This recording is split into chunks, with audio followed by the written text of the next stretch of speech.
doctor who helped the CIA find Osama bin Laden sentenced to 33 years in prison last week for so-called treason in Pakistan. Some of Dr. Shakil Afridi's relatives are telling Fox News at this hour he was tortured while in custody over the past year, and they're appealing to America. They want a lawyer. They want some financial help. Most of all, they want pressure on the Pakistani government. CIA Director Leon Panetta, now turned Defense Secretary, talked about our relationship with Pakistan over the weekend.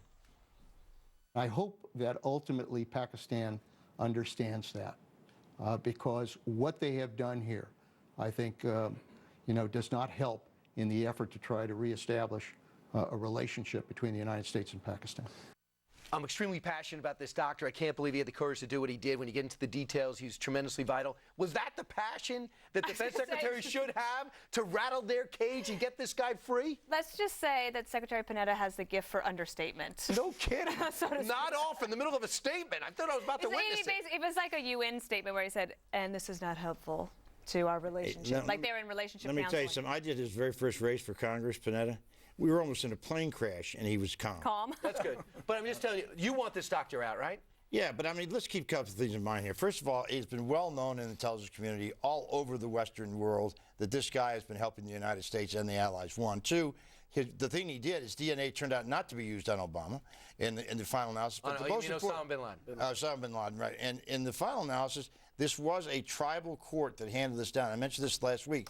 The Pakistani government could step in and overrule that court, but it is a tribal court that did it. And I think if the United States has sending lawyers, what's a lawyer going to do? I don't know. I don't know the Pakistani system. From New York City over to the They want justice, Go ahead, Aaron. Well, I think what they want an appeals court in Pakistan to overrule the tribal I think court. They will. I think they will. But there's an alarming trend here. Number one, you have the NATO supply routes that were closed off. The Pakistanis are closing off the NATO supply routes to Afghanistan in response to the 24 Pakistanis that were killed a couple of months ago. That's number one. Number two, they're going to try this guy for treason. Number three, they're not playing well with others.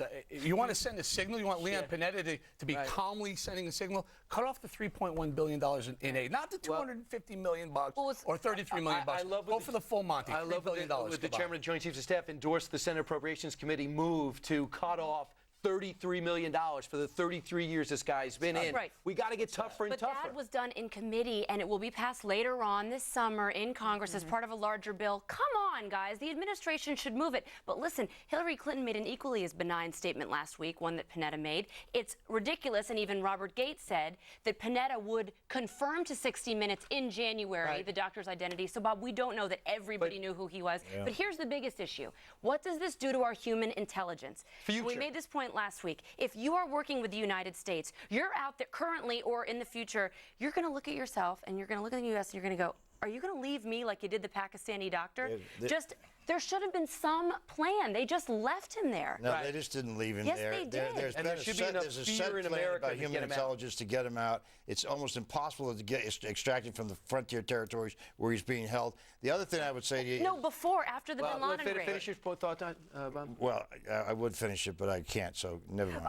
Here's the thing. Come on, Bob. Don't be a baby. Finish the thought. Come on. Don't be a baby. Come on. Maybe he now lost I'm a communist his thought. baby? Maybe I forgot. Hey, Dana, it was much different. You criticized Musharraf, but at least we have relations with him. We could put pressure on him. It's never been an ideal situation. A lot different than Zardari and President Obama today. Yeah, you have to put up with a lot of BS. I can't believe I just said that on TV. But when you're dealing with these types of countries and you take some of the good with the bad, there's a lot going on right now that we don't know about. But just giving recent events, I would imagine that we might read about all of their efforts to try to save the doctor within the next It's some exclusive story. Yep, New York Times. 60 Minutes exclusive. You can't believe you said BS. I say it in their whole words. I know. That's the problem. The one to finish my last thought here. You're rubbing off on Dana, Bob. The Muslims, the Muslims in that country are a real threat politically. The military, most of them are still helping us, and the 3.1 billion, a lot of it goes towards the Afghan war. We have to point out one thing: if you can get a Chinese dissident out of communist China, you can get this doctor out of Pakistan. I love that analogy, and I would say Al Qaeda killed Benazir Bhutto,